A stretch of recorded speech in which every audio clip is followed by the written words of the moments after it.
Merci au CFE CGC Orange, à Hélène Marcy de m'avoir aidé à organiser cette petite intervention qui effectivement est fondée sur cet ouvrage-là, qui est sorti en novembre 2016, quand le digital défile état de droit. Je vais expliquer pourquoi digital là est surligné jaune et pourquoi il est en italique. Et je vais vous parler de quelque chose qui, le titre provisoire de l'ouvrage, c'était La Révolution invisible. Parce que c'est quelque chose qui n'est pas très visible. Il faut être un peu peut-être initié pour le voir.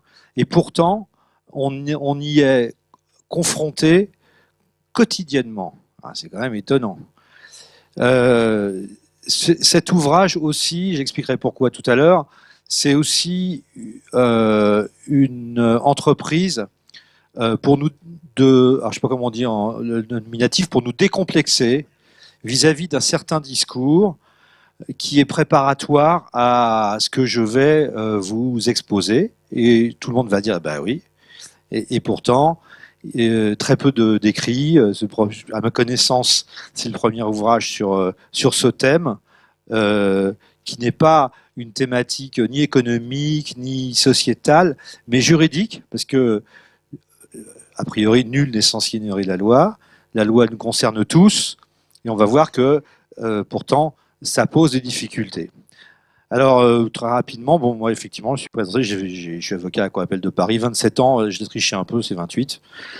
Et donc, j'enseigne effectivement à Paris 1, à Sorbonne, à Paris 11, dans 2 Master 2, en droit du numérique, droit des activités spatiales et télécom. Vous voyez que maintenant, les juristes sont... il y a des Master 2 dans le droit des technologies de l'information dans chaque faculté, dans chaque université. Et puis je le dis aussi parce que mon discours il fait un peu repenti d'une certaine manière, parce que j'ai participé à la mise en œuvre de la gouvernance Internet, ça s'appelle comme ça, gouvernance, c'est un mot nouveau, tiens, on va en parler, en étant le président du chapitre français de l'Internet Society, qui est une association qui s'est créée aux États-Unis, qui était créée par les pères fondateurs de l'Internet, et qui avait des chapitres un peu partout dans le monde, et moi j'ai présidé le chapitre français 2 ans, il a été créé en 96, j'ai 2 ans, et ensuite j'ai été nommé dans une société de droit californien à but non lucratif qui s'appelle l'ICANN, vous avez l'acronyme là, qui gère les noms de domaine et les adresses IP au niveau mondial. Parce qu'il y a des ressources rares à l'Internet, contrairement à ce qu'on pense, sans lesquelles l'Internet ne pourrait pas fonctionner.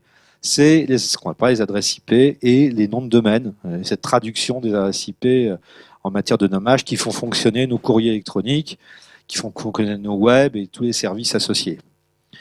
Donc, effectivement, cet ouvrage, quand le digital défile état de droit, bon, c'est mon 5e, mais surtout, effectivement, le thème, on peut le présenter comme ça, mais c'est quand même bien plus grave que ça, c'est l'américanisation de notre droit. Alors, pourquoi digital? D'abord, digital, effectivement, c'est un mot anglais. Le terme proprement en français, c'est numérique, qui vient de digital. Alors pourquoi je le dis? Parce que bon, je me fais souvent attaquer sur Twitter parce que j'ai digital, mais il y a une explication à ça, il faudrait lire le livre pour le comprendre. Et puis l'état de droit, imaginons que le droit n'existe pas, vous imaginez ce que ça signifie dans nos sociétés, dans nos relations interpersonnelles, dans nos relations avec les autorités, ce serait quand même quelque chose de terrible. Et donc c'est un système dans lequel nos aînés ont combattu pour le mettre en place, et je crois qu'aujourd'hui, en parler dans un séminaire syndical, je crois que c'est pas la peine d'insister là-dessus. Voilà. État de droit. Alors, une première remarque digitale, effectivement, l'Europe est très perméable au numérique made in USA. Voilà, ça, tout le monde le sait. C'est pas le cas partout. En Chine, Google n'est pas numéro 1. En Russie non plus. En Corée du Sud, là aussi non plus, Airbnb, ou plutôt Uber, pardon, l'été 2016, a quitté le marché chinois au profit d'un acteur local. Nous, en Europe, on est perméable, pour utiliser un terme générique et peu polémique, et donc on pourrait lister les Google, qui finalement en est arrivé qui s'est créé en 98, donc c'est il y a moins de 20 ans, et qui se déploie en Europe, je crois, à partir de 2003. Facebook, ça n'est que 2006. Twitter aussi 2006. Donc, et on pourrait en citer dizaines d'autres, ce que je fais dans mon ouvrage, je sais pas, de Instagram jusqu'à Dropbox, en passant par LinkedIn, en passant par tous ces services. On aura l'occasion d'y revenir. Donc l'Europe perméable au digital. Et une petite remarque aussi au passage, c'est que ces sociétés-là viennent d'une culture qui n'est pas, et d'un droit qui n'est pas celui de l'Europe. Si on met de côté les Royaumes-Unis et Malte, tout le système européen est un système, on va dire, civiliste, même s'il est déjà bien amputé depuis quelques années, notamment dans le domaine des contrats internationaux, où c'est le contrat anglais qui l'a emporté. Et le droit, c'est quoi? C'est des concepts et des langages, c'est tout. Et des concepts qui, effectivement, ne sont pas ceux du droit européen, mais ça, c'est les contrats internationaux. Moi, je vous parle de ce qui se passe dans la rue, hein, on va y venir. Et les États-Unis, eux, ont un système, effectivement, qui est un système où on balance les intérêts, pour dire gentiment les choses, où c'est beaucoup le droit et beaucoup le résultat d'un rapport de force. Les règles sont édictées par les juges qui balancent les intérêts des uns et des autres en un système complètement différent par nature. Alors, je reviens sur le titre provisoire. Une révolution invisible. Alors d'abord, pourquoi une révolution? Parce que c'est pas du blabla. Je parle de quelque chose qui, au jour le jour, au quotidien, est une réalité que l'on rencontre. Quand j'ai commencé mes études de droit, en première année de droit, donc le prof a dit, mais il s'est assis, il a dit, tout est droit. Vous allez chez le boulanger, vous achetez une baguette. Là, il y a un rapport de droit qui se met en place. Vous montez dans la voiture, vous arrêtez au feu rouge, c'est une règle de droit qui s'applique. Et on pourrait continuer comme ça. Et dans l'entreprise, le droit est partout. Le droit est partout. Je ne suis pas sûr qu'aujourd'hui, il serait capable de nous dire que le droit est partout. Invisible. Pourquoi invisible? Parce que peut-être l'endroit où tout un chacun, avant les juristes, on pourrait visualiser cette américanisation du droit, c'est dans un contrat qu'on signe, qu'on conclut abondamment, quotidiennement, tous les jours, donc, et tous, à condition de le lire. Je parle des conditions générales d'utilisation de tous les services que je viens de vous citer. Et je parle dans l'ouvrage, c'est mon introduction, d'une jeune fille qui s'appelle Alice. Alice, ça peut être nos filles, ça peut être nos nièces, ça peut être nos petites voisines. C'est cet ado entre, on va dire, 16 et puis les jeunes adultes de 25 ans. Quand elle se lève le matin, elle monte sur sa balance connectée, Fitbit, une société de droit californienne. Ces informations, c'est pas sur Europe 1, France Inter, non, elle regarde sur Twitter, elle. Et quand ensuite elle va au travail, ça lui arrive, c'est tellement peu cher, elle y va en Uber, et puis elle travaille sur LinkedIn, elle fait son marketing sur LinkedIn, elle travaille sur ce fichier sur Dropbox, elle achète sur Amazon. Je peux en passer comme ça quelques dizaines. Mais à la fin de la journée, avant de se coucher, elle regarde sa vidéo préférée sur YouTube et sa série préférée sur Netflix. J'ai rencontré un jeune entrepreneur qui me racontait que lui, il louait même, ce qui pose d'autres problèmes en termes de... On se demande si on n'avance pas vers l'arrière, comme on dit dans le bus, et il louait une partie de son appartement en Airbnb tout au long de l'année, parce que ça lui payait ses charges, parce qu'il disait aussi que ça lui permettait de pratiquer son anglais et de lui créer un réseau international. Bon. Donc, tous ces services, pour chacun de ces services, comme chez le boulanger, comme dans l'entreprise, je passe un contrat. Ce contrat, généralement, on l'appelle condition générale d'utilisation. Alors, je vous rassure tout de suite, il n'est pas fait pour être lu. Et je dirais même que, puisqu'on est entre nous, que ça peut arriver qu'on aille voir un avocat en disant qu'il faut faire le plus long possible et les clauses les plus sensibles, vous les mettez à la fin, parce qu'il y en a un qui va lire les 3 premières lignes, peut-être les 3 premiers paragraphes, les héros vont lire les 3 premiers articles, mais ça m'étonnerait qu'on arrive au bout. On a essayé, nous, sur le contrat Amazon, alors Web Services, c'est dans le domaine du cloud, mais probablement certains d'entre vous connaissent.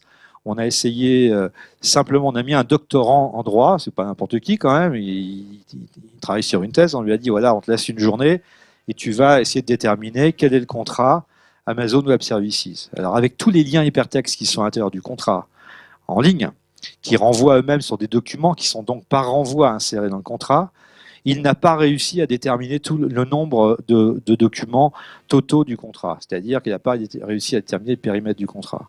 Donc, je fais comme vous, je signe, je clique, donc j'accepte ces contrats. Et ces contrats, c'est pas du blabla, c'est un document qui va m'être opposable demain si une promesse qui m'a été faite par voie de contrat n'est pas tenue, ou deux, si mon co-contractant a un comportement qui va me causer un préjudice. Alors, le fournisseur de services, tous ceux que je vous ai annoncés et tous les autres, va m'opposer ce contrat. Alors, ce contrat, j'ai cité toutes ces sociétés, et dans le livre, je liste. Ce qui est intéressant, c'est de savoir avec qui on contracte. Alors, Google, c'est Google Inc. Pour certains des services, pour d'autres, c'est parfois l'Irlande, mais c'est souvent Google Inc. aux États-Unis. Pourtant, Google a un établissement en France, Google France, rue de Londres. Facebook, c'est Facebook Inc. Pourtant, Facebook a bien un établissement en France. Alors, je ne sais pas où il est, mais il existe.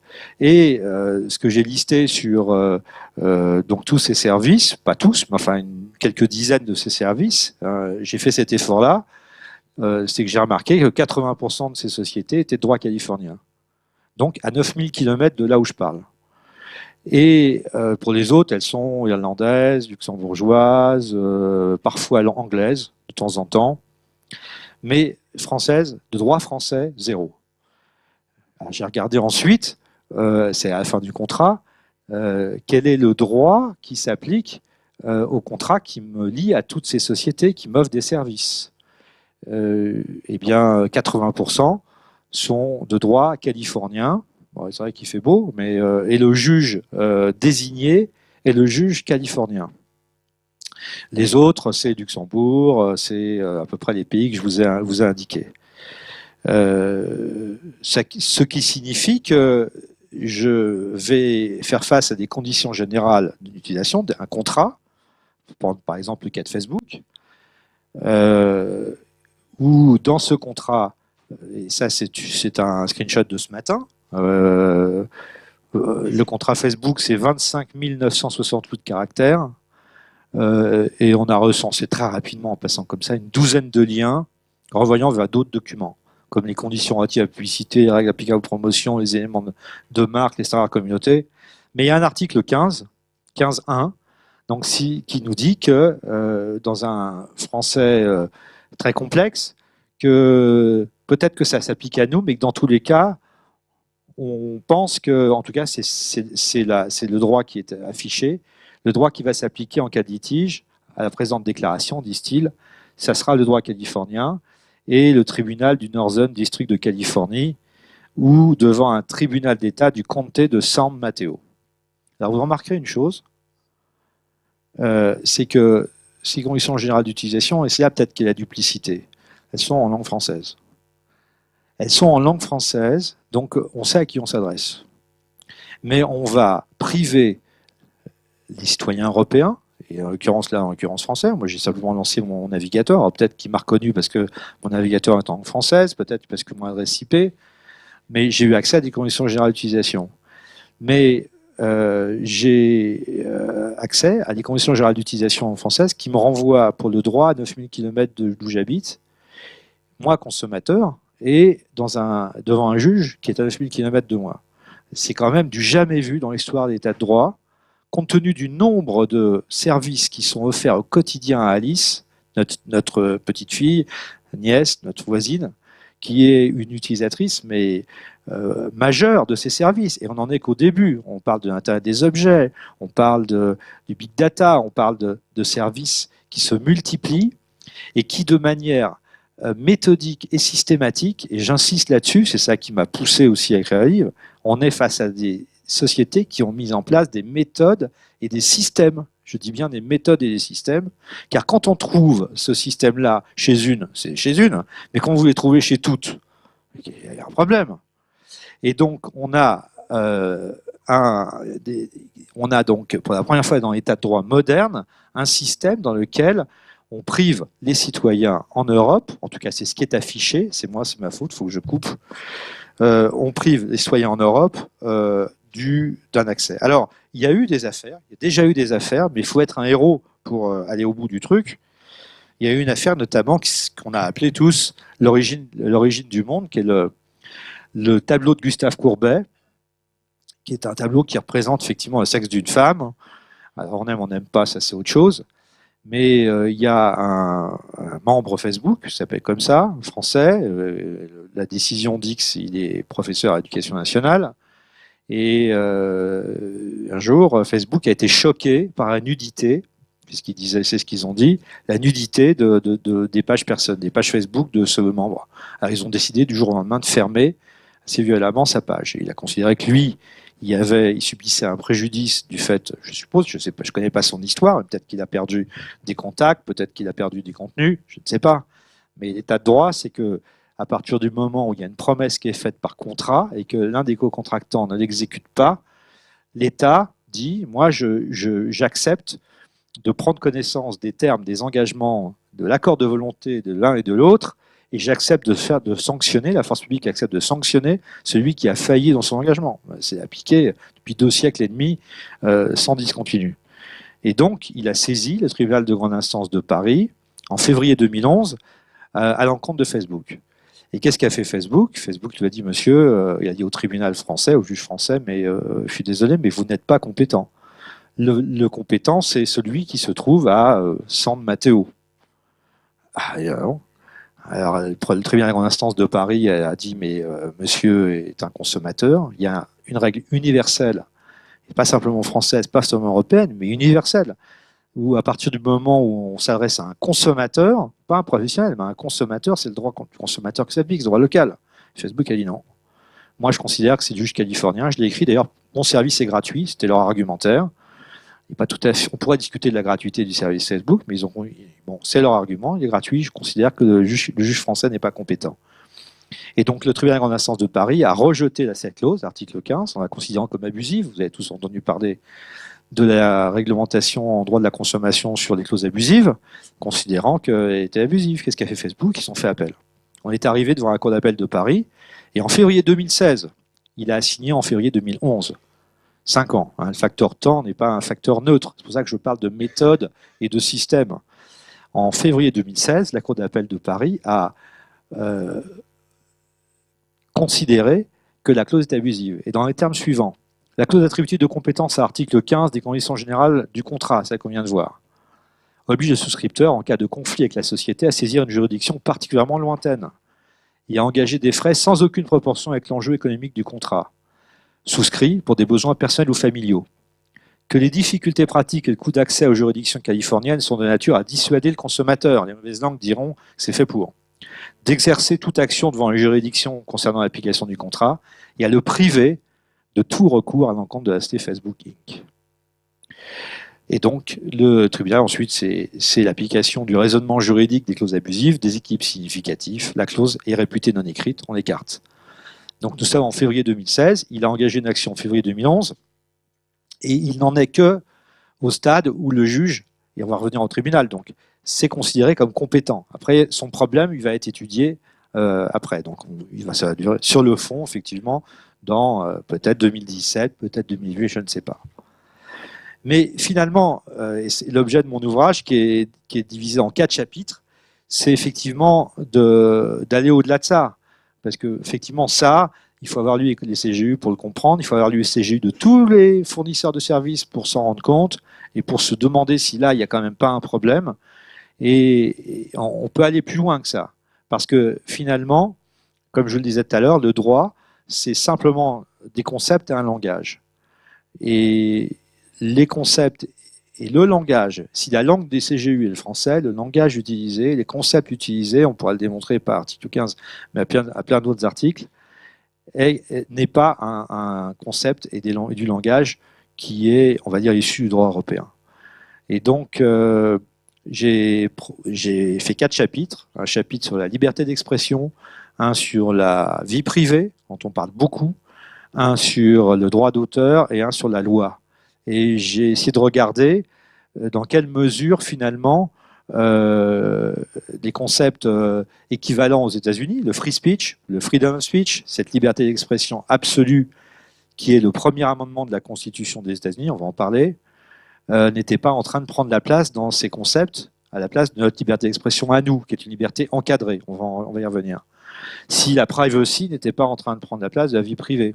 Et si le copyright, droit d'auteur, et la gouvernance, c'est un terme qu'on n'a jamais vraiment employé en France. Nous, on parle de réglementation, on parle de régulation, on parle de loi, bien sûr, mais la gouvernance, qu'est-ce que c'est que la gouvernance? Et donc, si la gouvernance n'était pas en train de prendre la place de la loi. Alors, je vais très rapidement passer en vue, dans les 5 minutes qui me restent, après qu'on puisse échanger, liberté d'expression, freedom of speech. Alors, je donne plusieurs exemples.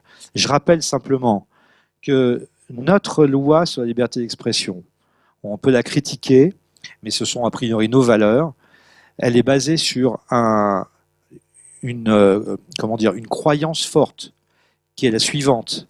Il y a 3 niveaux chez l'homme. Il y a la pensée, il y a la parole, en particulier la parole publique, et il y a l'acte. Et nous pensons, depuis 1881, qu'à partir du moment où une personne va exprimer en public, soit à l'écrit, soit à l'oral, soit en vidéo, bien sûr, une parole publique qui va porter atteinte à l'autre, qui va toucher à l'autre, soit parce que c'est une injure, soit parce que c'est une diffamation, soit parce que c'est une injure à caractère raciste, homophobe, ce qu'on veut. Notre croyance, c'est que le locuteur, ou les auditeurs, ou les lecteurs, qui prennent connaissance de cette parole publique, surtout si les personnes entre elles, finalement, et c'est ce qui se passe dans les réseaux sociaux, elles sont entre elles et elles se motivent les unes des autres, elles s'automotivent. Si cette parole publique, on la laisse persévérer, un jour ou l'autre, ces personnes passeront à l'action. Et ça, je veux dire, c'est une croyance absolue qui malheureusement simplement est basée sur l'observation de l'homme et malheureusement sur l'observation de l'actualité. C'est pas le système américain. Le système américain, c'est la freedom of speech. On est en 1786 dans la Constitution américaine qui a été écrit, l'amendement numéro 1, je rappelle que l'amendement numéro 2, c'est l'autorisation de porter des armes en milice. Donc, il y a peut-être, on a souvent un procès en défaut de modernité, on est soi-disant old school en Europe. Je pense qu'il y a peut-être une chose à revoir du côté de la Constitution américaine. Mais eux, leur principe, c'est que la freedom of speech est un droit absolu. Quand nous, la liberté d'expression est une liberté encadrée, et le juge, si ce que je viens de dire survient, sanctionne, retire des contenus, sanctionne, pose et peut même prononcer des peines d'emprisonnement. Aux États-Unis, cela n'existe pas. On est en liberté d'expression totale. J'ajoute que si on passe en liberté d'expression encadrée, cela pousse ces entreprises-là, je parle de Twitter, je parle de Facebook, je parle de éventuellement évidemment Google, YouTube, etc. Ça les pousse évidemment à mettre en place un système économique qui a un coût et qui va donc gréver des profits, et c'est tout à fait normal, il n'y a rien d'illégal à rechercher des profits, mais qui évidemment ne les pousse pas à encadrer la liberté d'expression. Alors simplement, je cite cette étude qui a été faite par SOS Homophobie EJF et SOS Racisme, et c'était en mai 2016, où effectivement on voit que les contenus illicites, je peux vous en lire quelques-uns, et il faut les lire crûment parce que sinon les homosexuels sont répugnants. Prenons en exemple des animaux qui sont d'une intelligence inférieure à celle de l'homme, etc. L'Allemagne n'expulse personne, elle envoie tous les sacs à merde de musulmans en France. On peut en lire comme ça des centaines, hein, mort aux Arabes, extermination totale, etc. Les Juifs sont des rats. Donc c'est une expression qui, je pense, même nous, dans cette salle, quand même nous choque, parce que ce sont nos valeurs, et que le droit est censé traduire nos valeurs. Et ce sont des expressions publiques dont je parle. Donc lorsque ces expressions-là prenaient place dans une presse papier, y compris dans le courrier des lecteurs, il y avait des responsables, le directeur de publication, il y avait le journaliste lui-même, il y avait les gens qui s'exprimaient. Là, évidemment, on est sur d'autres paradigmes. Et malheureusement, lorsque ce test a été fait grandeur nature sur 1 mois et demi, eh bien, les résultats ont été très, très faibles. Prenons un autre exemple, et on pourrait parler encore très longtemps de la liberté d'expression du free speech, qui montre que les pratiques mises en place sont en train de déplacer notre droit de la liberté d'expression encadrée à une liberté d'expression totale, qui pose problème d'ailleurs même à ces sociétés-là, parce qu'elles font des annonces régulièrement pour dire qu'elles ferment des comptes, ce qui est vrai, mais elles vous diront, Twitter par exemple, vous dira, j'ai fermé 120 000 comptes de djihadistes parce que ma policy a évolué, ma policy, mon contrat, c'est moi qui fais la loi. Vie privée et privacy. Alors là, effectivement, on a, et tout le monde le sait, on a des difficultés à lutter contre la vie privée et contre la violation de la vie privée. En particulier, dans la vie privée, nous mettons la gestion des données à caractère personnel. Vous savez, on a créé en 1978. La France n'a pas été le premier, mais un des précurseurs. L'Allemagne a été un petit peu avant. Une commission nationale de l'informatique et des libertés, la CNIL, qui, tant bien que mal, fait quand même œuvre d'action sur les violations de données à caractère personnel. Elle fait ce qu'elle peut à son niveau. Aux États-Unis, ça n'existe pas. Les mauvaises langues disant que s'il n'y a pas de législation, de loi fédérale aux États-Unis sur les données à caractère personnel, c'est parce que Google en particulier, mais aussi les autres, sont devenus, ont fait des États-Unis un grenier à données personnelles du monde entier, et que, évidemment, le deal qui serait entre ces grandes entreprises et le gouvernement des États-Unis, et je ne vous embête pas avec une législation sur les données à caractère personnel, et vous me laissez mettre la main dans le pot de confiture, si je puis dire. Ce qui nous donne, évidemment, les révélations d'Edward Snowden, Prism, tous ces backdoors qui ont été ouverts par des sociétés qui, d'ailleurs, avaient pris des engagements vis-à-vis de la Commission européenne et de la CNIL de respecter les données à caractère personnel européennes, et dont on sait qu'elles ne les ont pas respectées. Alors, face à ça, et j'en aurais terminé, un petit mot sur le droit d'auteur et copyright. Parce que, évidemment, on ne pourra pas vivre sans une relation avec les États-Unis. Ça paraît très compliqué. Alors, on voit sur le copyright, c'est ce que je montre dans le livre, que là, pour le coup, on est pour, on est contre, mais ce n'est pas le débat. Sur la lutte contre le téléchargement illégal, il y a eu de part et d'autre de l'Atlantique une même volonté, une alliance, d'une certaine manière, de lutte contre le téléchargement illégal. Aux États-Unis, dès 1998, ils ont mis en place une loi qui s'appelle le Digital Millennium Copyright Act, où en fait, ça rend responsables les intermédiaires techniques, les fournisseurs d'accès à Internet, les hébergeurs, lorsqu'ils ont connaissance d'un contenu qui porte atteinte au droit d'auteur. S'ils ne font rien, leur responsabilité peut être engagée. Nous, on l'a repris dans une directive de 2000, 2 ans plus tard, et en France, dans une loi pour la confiance dans l'économie numérique en 2004. Puis on a fait preuve d'originalité avec la création d'une autorité administrative indépendante, la DEPI. Mais je cite le cas, et comme je disais, aux États-Unis, tout est histoire de balance d'intérêt. Aux États-Unis, vous avez la Silicon Valley, on va l'appeler comme ça, même si toutes ne sont pas entre San José et San Francisco, qui est la Silicon Valley, mais Microsoft est un peu plus au-dessus. Il y en a d'autres qui sont à l'est aussi, et pas simplement à l'ouest. Mais il y a d'autres groupes d'intérêt aux États-Unis. Il faut avoir un peu une analyse systémique des choses. Et notamment, il y a Hollywood, qui a été en bataille avec la Silicon Valley. Je cite en 2007 cette affaire où Viacom, qui est un gros producteur d'Hollywood, qui a adressé 100 000 notifications à YouTube un lundi soir en lui disant « Ces 100 000 vidéos se contrefont des droits dont je suis le titulaire exclusif en tant que titulaire de droit d'auteur. » Le lendemain matin, mardi matin, YouTube avait supprimé les 100 000 vidéos. Et il faut dire que Viacom lui demandait 2 ou 3 milliards de dollars de dommages et intérêts. Bon, et on a vu que récemment, en 2015, devant un tribunal correctionnel de La Rochette, il y a un pauvre gars qui s'est fait poursuivre pour faire sur du peer-to-peer, BitTorrent, tous ceux qui connaissent reconnaîtront. Et on retrouvait, c'était assez amusant, dans les parties civiles, toutes les sociétés américaines, c'est Paramount, de droit américain pour le coup. C'est pas les sociétés de droit français, mais qui venaient demander aux juges français l'application de la loi. Donc, donc, la résultante de ce rapport de force établi par Hollywood, par les gouvernements à l'encontre de la Silicon Valley, c'est vous pouvez faire vous pouvez faire l'essai vous-même. Prenons le cas de Facebook, j'étais un peu plus loin que l'article 15.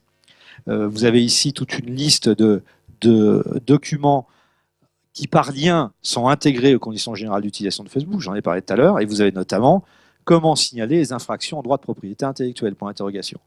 Ça veut dire que Facebook et toutes ces sociétés, vous pouvez regarder les autres, vous pouvez regarder TripAdvisor.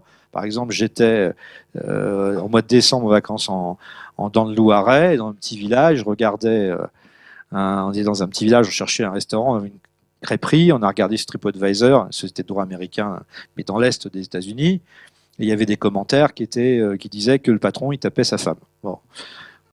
Alors, au bout du deuxième avis, mon épouse m'a dit on va pas là-dedans, hein, je vais ailleurs. Je lui ai dit mais tu te rends compte quand même du préjudice pour ce gars-là? Et dire des pseudos complètement anonymes, des gens qui disent qu'il insulte sa femme, le deuxième qui dit qu'il tape sa femme, et ça se trouve le gars ne sait pas, il perd du chiffre d'affaires tous les jours. Tiens, je vais regarder TripAdvisor, les conditions générales d'utilisation. Je suis devenu un peu monomaniaque comme ça. Hein, et évidemment, droit, alors je ne sais plus quel État, Massachusetts ou je ne sais plus où, et société de...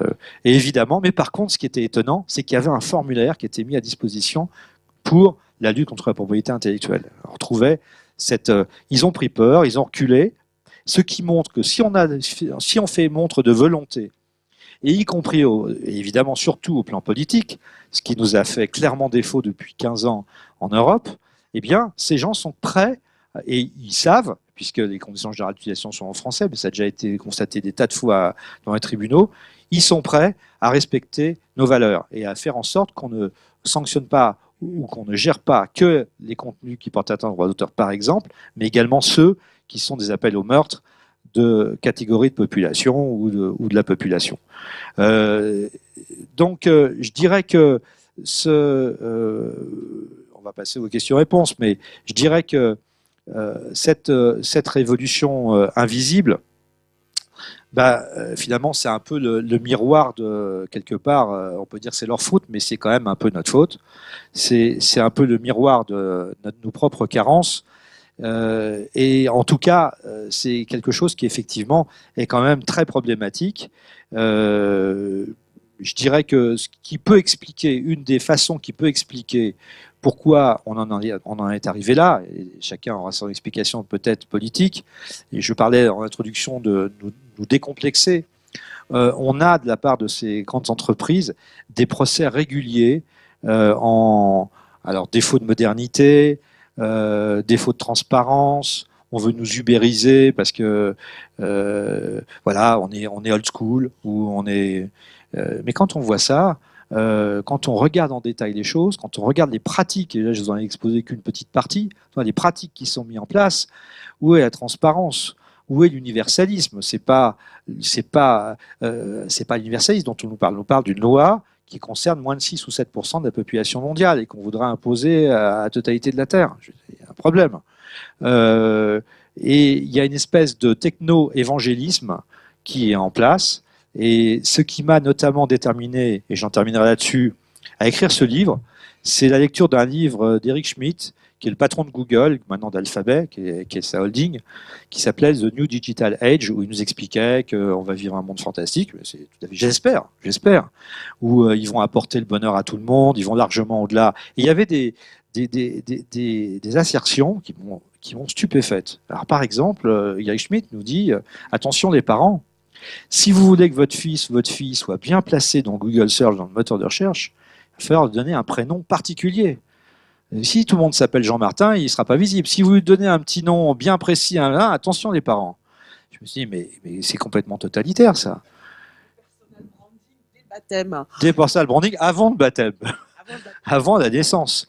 Récemment, il y avait le patron d'Apple qui nous a dit qu'il était impossible de vivre sans iPhone. Et le patron de Facebook, en réaction à l'élection de Donald Trump, etc., a publié un manifeste universel, etc. Donc ces gens sont en train de prendre la grosse tête.